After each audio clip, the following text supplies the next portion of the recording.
우리 오늘 함께 하실 말씀은 우리 에베소서 말씀입니다. 에베소서 5장 20절 말씀, 우리 한 절 말씀입니다. 우리 함께 봉독하도록 하겠습니다. 시작.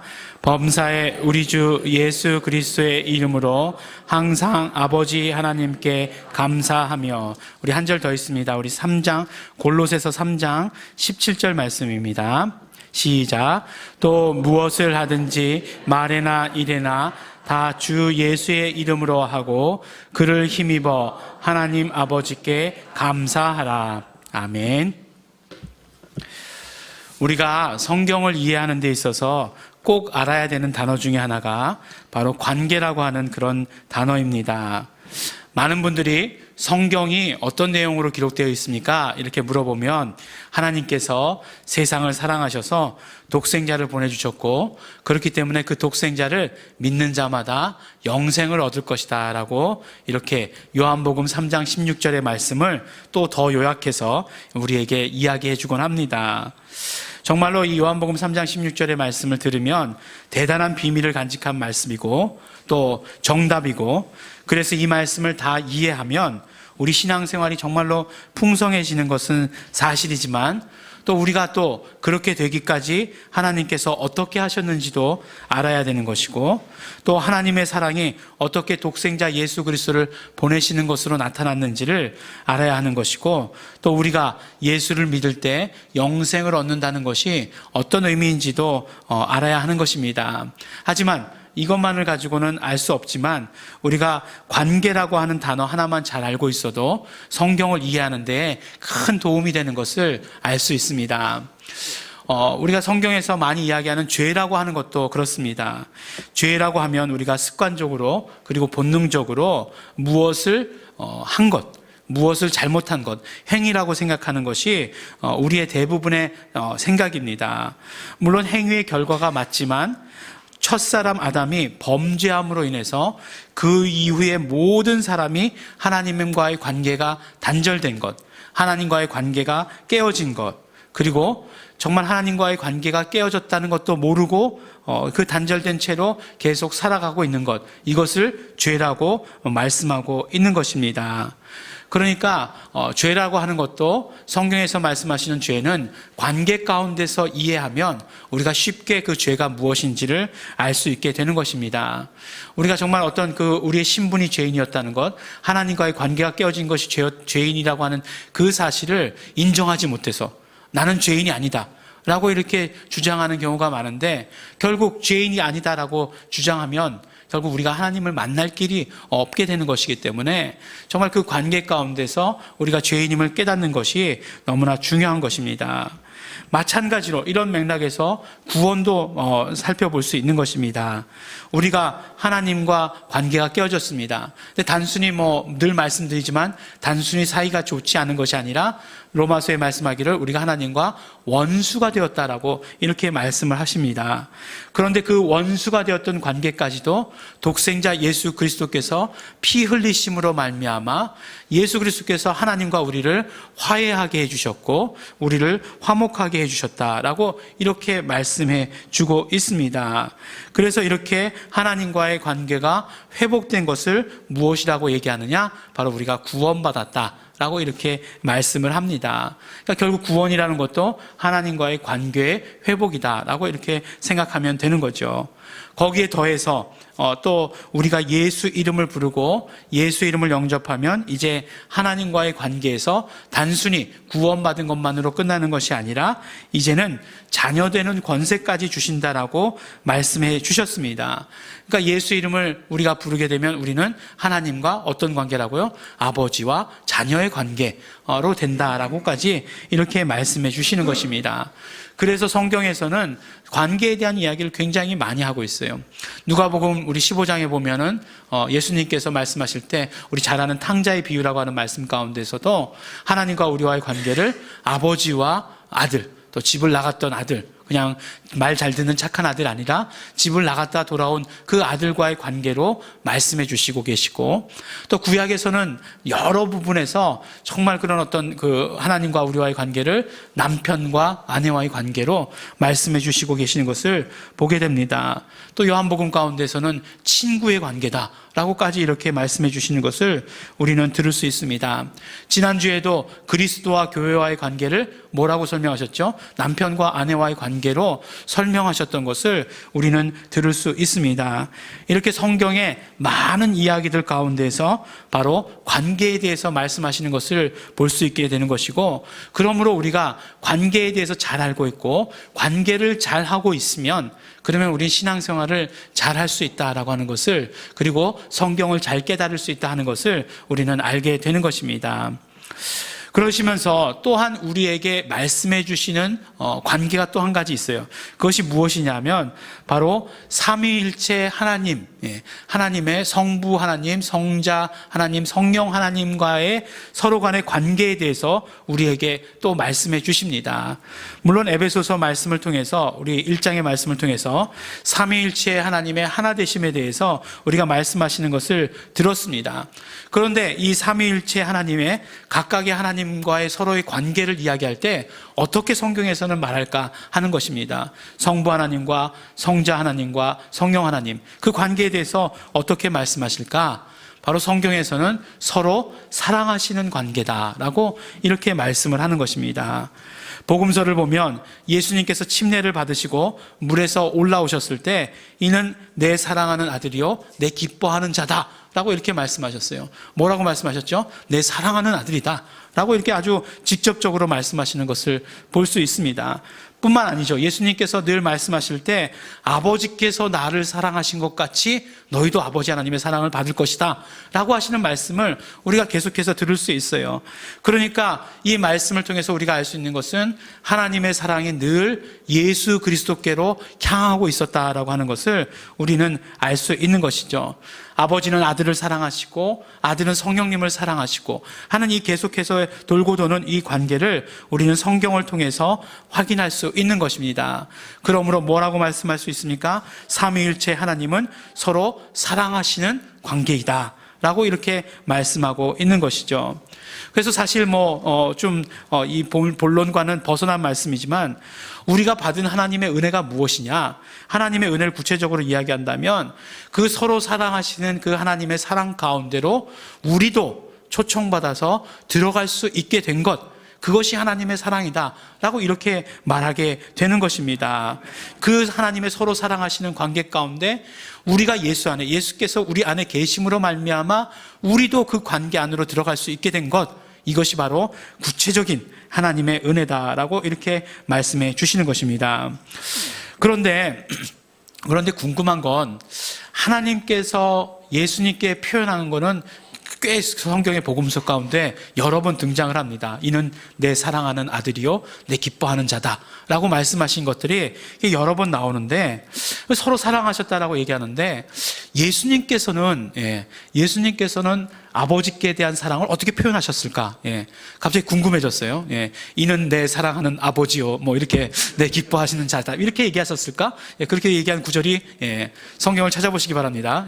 있는지 없는지, 그리고 말씀해 주시면 되죠. 어떻게 표현하셨을까 생각하다가 이런 부분들을 발견하게 되었어요. 그러니까 예수님께서 공생의 사역 가운데 요한복음 11장에 보면, 요한복음 11장 딱 그러면 우리 누가 떠오르죠? 나사로가 떠오르지 않습니까? 나사로를 살리신 그 사건 가운데서 기도하신 내용이 갑자기 생각이 났어요. 뭐냐 하면은 이제 나사로 집에 이제 오기까지가 우여곡절이 많았잖아요. 오시라고 그러는데 기다렸다 오시고 오셔서도 금방 그 나사로를 고쳐주시는 것이 아니라 이미 나사로가 죽었고, 그 다음에 그 나사로의 무덤 앞에 가서 이제 예수님께서 기도를 하실 때 뭐라고 기도를 하시냐면 아버지여 내 말을 들으신 것을 감사하나이다 라고 이렇게 기도하시는 것을 보게 되죠. 항상 내 말을 들으시는 줄을 내가 알았나이다 라고 기도를 시작하시면서 이제 모든 일들을, 이적을 일으키게 되시죠. 또 그뿐만 아니죠. 사복음서에 모두 기록되어 있는 유일한 이적, 뭐죠? 오병이어의 이적이 있지 않습니까?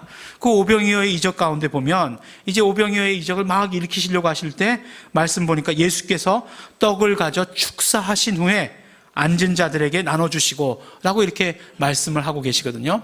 축사하셨다. 예, 축사하셨다. 처음에 들었을 때 이 말이 무슨 말인지 몰랐어요. 마치 그 축사라는 건 뭐 귀신을 쫓을 때 하는 게 축사 아니겠어요? 그래서 예수님께서 왜 또 떡을 들고 귀신을 쫓으셨을까 뭐 이렇게 궁금하기도 하고 그랬는데 여러분들 다 아셨죠? 처음 읽자마자. 예, 축사하셨다는 것은 예, 감사하셨다라고 하는 그 말씀입니다. 그렇게 적어놓으면 얼마나 좋아요, 성경에. 예수께서 떡을 가지시고 감사하시고 이렇게 적어놓으면 좋은데 축사하시고 이렇게 했으니까 참 어려운 얘기죠. 예. 어쨌든 감사하셨어요. 보니까 어떻게 예수님께서 하나님께 대한 사랑과 하나님께 대한 존경, 이 모든 것들을 그 공생애 가운데 표현하셨는가 보니까 어떻게 표현하셨어요? 바로 감사하셨다는 것입니다. 감사하셨다. 하나님께 감사하신 것을 볼 수 있어요. 하나님의 사랑을 받으셨던 예수님께서 정말 이 땅의 삶 가운데서, 이 땅의 공생애 가운데서 하나님께 대한 사랑을 어떻게 표현했는가? 바로 감사하심으로 표현했다라고 하는 것을 우리에게 말씀해 주시는 것입니다. 그렇다면 우리는 어떻습니까? 우리도 마찬가지죠. 우리도 하나님의 사랑을 받은 사람이죠. 우리도 하나님의 사랑을 받았다라고 성경에 말씀해 주시고 계시지 않습니까? 물론 예수 그리스도의 공로로 말미암아. 요한복음 17장 마지막 절 26절 말씀을 보면 아버지의 이름을 저희에게 알게 하였고 또 알게 하리니 이는 나를 사랑하신 사랑이 저희 안에 있고 나도 저희 안에 있게 하려 함이라 라고 이렇게 말씀해 주시고 계십니다. 아버지의 이름, 아버지와 독생자 함께 공통으로 가지고 계셨던 이름, 예, 답을 우리는 알고 있죠. 예수 이름, 예수 이름을 우리에게 알게 하셨고 가르쳐 주셨고 또 알게 하시는 그 이유가 무엇이냐? 그 이유는 바로 아버지께서 그러니까 아버지께서 예수님을 사랑하신 그 사랑이죠. 아버지께서 예수님을 사랑하신 그 사랑이 우리에게도 있게 하기 위해서, 그래서 그 이름을 우리에게 가르쳐 주셨다라고 말씀하고 계시고 또 예수님께서도 우리 안에 거하실 것이다 라고 이렇게 말씀해 주시는 것이 그 이유다 이렇게 말씀해 주시는 것이죠. 그러니까 어떻게 되었습니까? 우리도 예수 이름을 배웠고 우리가 예수 이름을 그래서 불렀고 한다면 어떻게 된다고요? 하나님의 사랑이 우리에게 임하게 된다. 하나님의 사랑이 우리에게 그대로 있게 된다. 하나님의 사랑을 우리가 받게 된다라고 하는 것이 너무너무나 확실한 말씀이다라고 이렇게 이야기해 주시고 계십니다. 그래서 성경을 보면 계속해서 하나님을 사랑하라, 하나님을 경외하라 라고 이렇게 말씀을 해 주시고 계시는데 어떻게 하면 구체적으로 하나님을 사랑하고 어떻게 하면 구체적으로 하나님을 경외할 수 있는가? 바로 예수님께서 하셨던 것처럼 감사할 때인 것을 우리에게 말씀해 주시는 것입니다.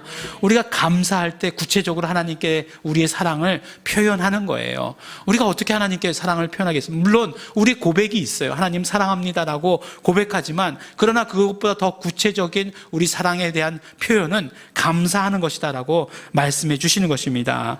그래서 사도 바울의 서신서들에 보면 감사가 끊이지 않죠. 정말 내가 너희를 생각할 때마다 감사하면서 기도한다 라고 말씀하고 계시는 부분들이 있고 너희들에게 이런 소식들을 들을 때마다 나는 너무나 감사하다 말씀해 주시고 계시고 감사해라, 기뻐해라, 또 기도해라 이렇게 감사하시면서 감사의 명령들을 우리에게 주시는 것을 이렇게 보여주고 계시는 것입니다. 예수님께서 어떻게 하나님께 대한 사랑을 표현하셨습니까? 하나님을 사랑한다라고 하시는 것을 바로 감사하심으로 말미암아 보여주신 것처럼 우리도 감사를 해야 하는 것이에요. 그러므로 내가 감사하고 있을 때 나는 하나님을 사랑한다라고 이렇게 고백하는 것과 마찬가지라고 하는 것입니다. 우리의 신앙생활 가운데 그러므로 감사가 가장 기본이 되어야 되는 것, 하나님께 대한 감사가 가장 기본이 되어야 된다 이렇게 말씀해 주고 계십니다. 처음에 관계에 대해서 말씀드리지 않았습니까? 우리가 정말 관계를 잘 알아야 된다, 관계를 잘 경험해야 된다라고 말씀했는데 우리가 하나님과의 관계 가운데 있어서 가장 중요한 것, 가장 기본이 무엇인가? 감사라고 하는 것을 우리에게 말씀해 주십니다. 하나님께서 정말 놀라운 일을 우리에게 행하셨어요. 그것은 우리의 어떤 의지나 우리의 어떤 상황이나 우리의 어떤 행동에 관계없이 놀라운 일들을 우리에게 해 주신 것입니다. 그래서 우리가 정말 하나님과의 그 관계가 회복되게 되었어요. 오직 하나님께서 일방적으로 하심으로 말미암아 하나님과의 우리와의 관계가 회복되게 되었습니다. 그렇다라고 한다면 한다면, 일방적으로 그렇게 하나님과 관계가 회복되어야 됐다고 한다면 우리가 제일 먼저 하나님께 해야 되는 것이 무엇이겠는가 하는 것이에요. 그것이 바로 감사입니다. 감사로 시작하는 것이에요.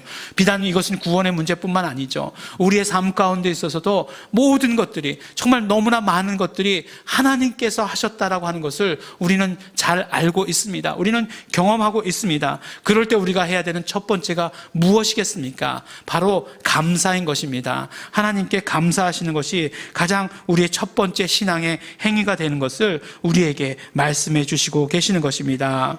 이 땅의 모든 우리의 삶 가운데 있어서도 감사가 기본이 돼야 되는 거죠. 모든 관계 가운데 감사는 그러므로 기본적인 것이 돼야 되는 거예요. 감사를 기본으로 해가지고 관계가 점점 발전되고 관계가 정말 더욱더 풍성해지는 것을 우리에게 말씀해 주시는 것입니다. 부모와 자식 간의 관계 가운데 있어서도 감사가 가장 중요한 것이죠. 정말 부모는 자식에게, 또 자식은 부모에게 늘 감사해야 되는 거죠. 부부 간의 관계에 있어서도 마찬가지 아니겠습니까? 서로가 서로에 대해서 감사할 때, 정말 서로 상대 배우자가 있어서 나는 감사해 라고 이야기할 때 그 부부 생활이 얼마나 풍성해지고 그 부부 간의 관계가 얼마나 정말 좋아지는가 하는 것, 우리 너무나 잘 알 수 있는 사실입니다. 물론 이런 어떤 다른 사람과의 관계 가운데서도 마찬가지지만 자기 자신과의 관계 가운데서도 그 감사가 기본이 돼야 된다는 것, 자기 자신의 모든 삶 가운데서 자기 자신을 바라보면서 감사할 수 있어야 된다는 것, 이것이 정말 우리에게 말씀해 주시는 가장 관계 가운데의 기본이라고 하는 것을 이야기해 주시는 것입니다. 하나님과의 관계 가운데에서 그러므로 하나님의 사랑을 받은 우리가 제일 먼저 해야 되는 것, 바로 하나님께 감사하는 것입니다. 오늘 본문 말씀을 보니까, 오늘 본문 말씀 5장 20절 말씀은 우리가 지지난주에 우리 함께 나눴던 말씀인 것 같아요. 그리고 3장 17절 말씀은 바로 이 에베소서와 골로새서는 쌍둥이 서신이라고 이야기하는데, 가장 그 비슷한 부분, 가장 비슷한 말씀 두 부분을 오늘 성경 말씀으로, 오늘 본문 말씀으로 택했습니다. 근데 오늘 사도 바울은 감사하라고 이야기하면서 구체적으로 어떻게 우리가 감사해야 되는지에 대해서 우리에게 말씀을 해 주시고 계십니다. 그냥 무조건 감사해. 예. 여러분, 감사해. 그러면 뭐부터 생각나십니까? 봉투부터 생각나시죠? 감사한 건 봉투부터. 예. 그런데 그렇게 감사하라고 하지 않고 사도 바울은 구체적으로 어떻게 감사해야 되는지에 대해서 우리에게 말씀해 주십니다.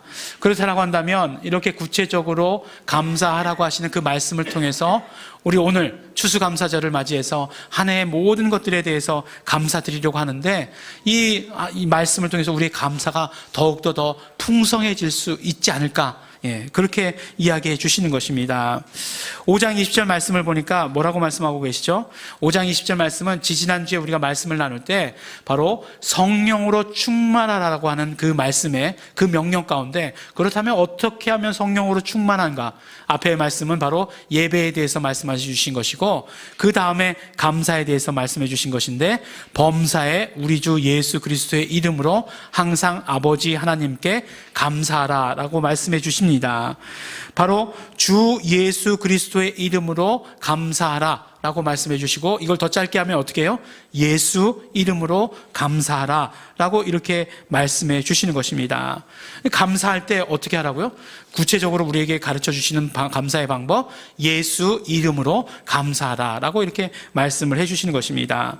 골로새서 3장 17절 말씀 우리가 함께 읽었는데, 또 무엇을 하든지 말에나 일에나 다 주 예수의 이름으로 하고 그를 힘입어 하나님 아버지께 감사하라 라고 이렇게 말씀을 하고 계십니다. 그런데 이제 모든 것 다 말에나 우리가 말할 때나 우리가 일할 때나 다 주 예수의 이름으로, 예수 이름으로 하라는 거예요.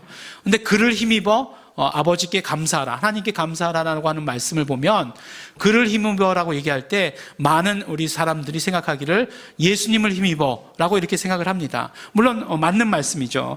그런데 그 문장을 우리가 자세히 읽어보면 그를 이라고 얘기할 수도 있지만 그것을 힘입어라고 이렇게 얘기할 수도 있습니다. 그렇다라고 한다면 그것을 힘입어라고 얘기할 때는 무엇이 되겠는가? 바로 예수 이름, 그 이름을 힘입어라고 이렇게 말씀할 수도 있다는 것입니다.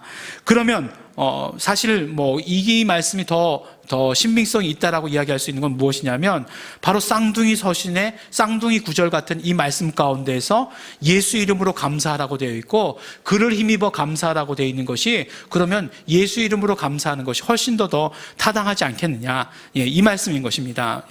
그래서 항상 이렇게 그 성경의 번역을 거부하고 이렇게 얘기합니다. 그래서 또 성경의 번역을 거부한다 이렇게 얘기해가지고 또 이단을 만들지 마시고 성경의 번역을 보다 더 세밀하게 이렇게 얘기하면 돼요. 보다 더 세밀하게, 보다 더 정확하게 이렇게 하기를 원한다 이렇게 이야기하면 됩니다.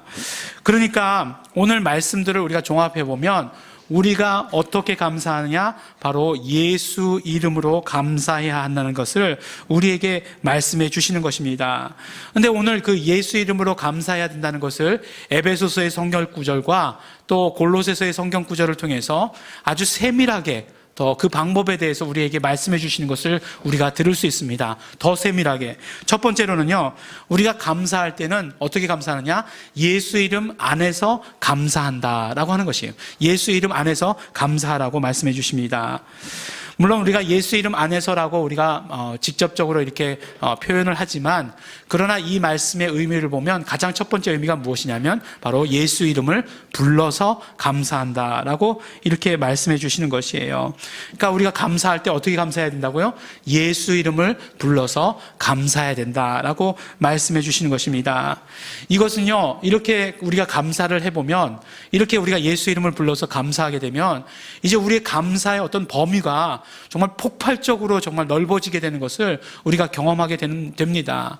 우리가 감사라고 생각하면 단순히 어떤 한 사건, 어떤 일들, 우리가 뭐 치료받은 일들, 이런 것만을 우리가 생각하게 되는데, 바로 그것이 아니라 우리가 이렇게 이름을 불러서 감사하게 되면, 예수 이름을 불러서 감사하게 되면 바로 우리가 삼위일체 되시는 하나님과 우리와 하나 되게 해주신 것을 제일 먼저는 감사하게 되는 것이다 라고 하는 것이에요. 예수 이름으로 삼위일체 하나님께 속하게 해주신 것을 감사하는 것이 되는 것입니다. 이것이 어떤 감사이겠습니까? 정말 하나님과 우리와의 관계 가운데서 하나 되게 해주신 것에 대한 그런 감사가 아니겠습니까?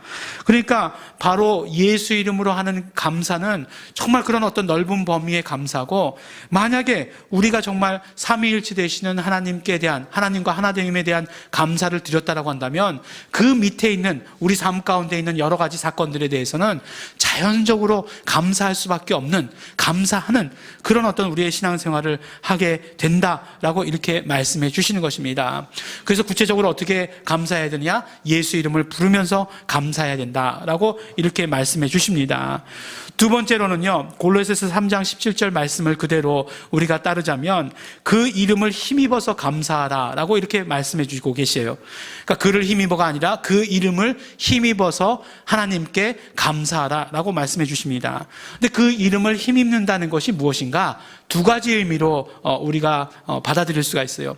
그 첫 번째 의미는 무엇이냐면 바로 예수 이름 때문에 감사하라라고 하시는 말씀이에요. 그 이름을 힘입는다는 것, 첫 번째 의미가 예수 이름 때문에 감사하라는 것이에요. 우리가 골로새서 말씀 가운데 나온 것처럼 모든 말을 예수 이름으로 했을 때 그러면 어떻게 됩니까? 예수 이름으로 하게 되면 예수님께서 우리와 함께 해주시게 되죠. 그럼 예수님께서 우리와 함께 해주시면 예수님께서 함께 하시는 그 증거들이 드러나게 됩니다. 그리고 우리는 그 증거들을 경험하게 되는 것이죠. 그럴 때 우리는 어떻게 해야 되는 거예요? 그 증거들을 우리가 경험했을 때 우리는 예수 이름 때문에 감사하는 것입니다. 그 모든 것들이 다 예수 이름 때문에 일어난 일이기 때문에 그래요. 우리에게 놀라운 일을 경험케 해주신 그 예수 이름, 그 이름 때문에 감사하는 것입니다. 그래서 우리가 정말 우리의 예수 이름 때문에 놀라운 일들을 경험할 때마다 우리는 예수 이름 때문에 감사하는 사람들이 되어야 하는 것입니다. 그리고 그 마지막 예수 이름 때문에 감사하는 것이 정말 우리의 어떤 그런 예수 이름의 모든 이적을 경험한 것의 마지막이 되어야 된다는 거예요. 그 모든 어떤 결론이 되어야 된다는 것입니다. 예수 이름 때문에 경험한 이적과 표적, 치유의 모든 결론은 예수 이름 때문에 감사까지 이어져야 된다라고 우리에게 말씀해 주시는 것입니다. 예수 이름을 힘입어라고 하는 것의 두 번째 의미는 무엇이냐면 예수 이름을 위하여라고 하는 그런 뜻을 가지고 있습니다. 그러니까 예수 이름을 위하여 감사한다? 이게 좀 어려운 얘기 같지만, 물론 예수 이름을 힘입어라는 것이 예수 이름 때문에나 예수 이름을 위하여나 비슷한 뉘앙스 같지만, 그러나 예수 이름을 위하여는 보다 더 적극적인 의미의 감사가 될 수 있다라고 하는 것을 우리에게 말씀해 주십니다. 가만히 생각해 보면 우리가 기도라고 하는 것과 기도의 응답이라고 하는 것을 우리가 이야기할 때 지성이면 감천이다, 이거 크리스찬의 용어가 아니잖아요. 그래서 응답받는 것이 아니죠. 정말 목에 피가 나도록 정말 그렇게 열심히 기도했더니 응답받았다, 이게 아니잖아요. 참 안타까운 이야기지만 뭐죠? 바로 우리가 예수 이름으로 기도했을 때 하나님께서는 예수 이름의 그 권위 때문에 응답하시는 것이다 하는 것이 바로 우리의 기도 응답입니다. 그래서 우리가 예수 이름으로 기도해야 하는 것이죠. 그러면 예수 이름의 권위 때문에 우리에게 응답하신다라고 하시는 말씀, 그냥 예수 이름의 권위 때문에 우리에게 응답하실 것을 우리가 미리 감사할 수 있잖아요. 요한일서 5장의 말씀에 보면 마지막 절, 그 끝에 절 말씀에 보면은 바로 우리가 기도한 것에 대해서 이미 응답받았음을 믿고 감사할 수 있는 그 이유가 무엇이죠? 바로 예수 이름으로 기도했기 때문에 하나님께서는 그 예수 이름의 권위 때문에 응답해 주실 것을 알고 우리는 미리 감사할 수 있는 것 아니겠습니까? 그러면 이것이 어떤 감사냐? 예수 이름을 위한 감사가 될 수 있다라고 우리에게 말씀해 주시는 것입니다. 이렇게 예수 이름을 위하여 감사할 수 있는 우리 자가 되어야 한다는 것입니다. 이렇게 우리가 하나님과 감사한다라고 하면 우리가 얼마나 하나님과 그 관계 가운데서 풍성함을 경험할 수 있게 되겠는가 하는 거예요. 정말 얼마나 하나님과 친해지겠고, 또 조금 전에 말씀드린 대로 감사한다라고 하는 것은 바로 하나님을 사랑합니다, 사랑의 관계라고 이렇게 말씀을 했으니까 얼마나 크게 우리가 사랑의 관계를 하나님과 나눌 수 있겠는가 하는 것이에요. 그렇기 때문에 우리가 감사해야 되는 것이고, 또한 오늘 말씀과 같이 우리가 감사할 때는 구체적으로 예수 이름을 불러서 감사하고, 예수 이름 때문에 감사하고, 예수 이름을 위하여 감사하는 자들이 되어야 한다라고 말씀해 주시는 것입니다. 우리 정말 감사의 조건들을 찾고 있는데 잘 생각해 보세요. 감사의 과거와 현재와 미래가 다 포함되어 있는 거예요. 예수 이름을 불러서 감사하고, 예수님 때문에 감사하는 것, 우리에게 일어났던 일 때문에 감사하는 것이지만, 예수 이름을 위하여 감사한다고 하는 것은 우리의 미래까지도 우리 함께 감사하는 것입니다. 우리의 정말 현재와 과거와 현재와 미래를 하나님과의 사랑의 관계 가운데서 맺겠다라고 하는 그런 어떤 결단이 아니겠는가 하는 거예요.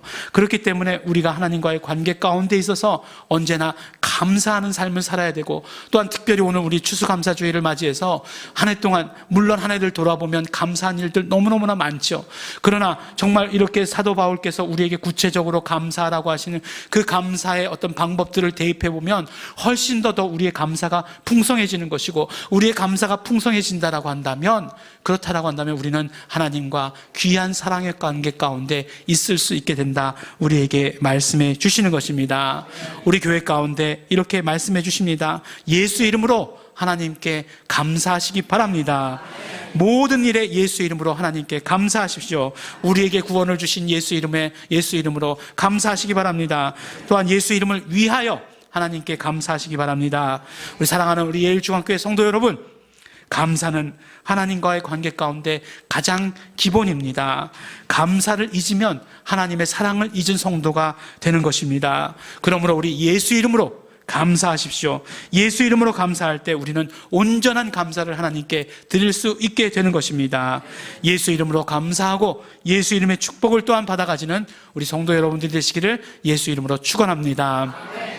우리 이 시간 기도하실 때에 우리 추수감사주일입니다.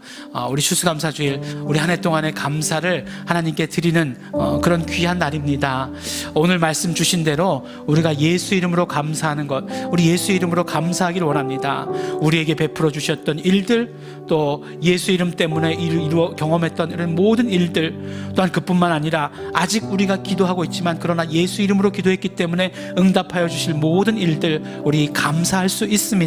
이 시간에 우리 정말 감사하시면서 기도하시고, 또 우리 계속해서 우리 정말 하나님과의 감사하는, 정말 하나님께 감사함으로 말미암아 사랑을 표현하는 그 일들을 계속하겠습니다. 결단하고 우리 함께 기도하게 되길 원합니다. 우리 다 같이 감사와 결단의 기도 함께 드리시겠습니다.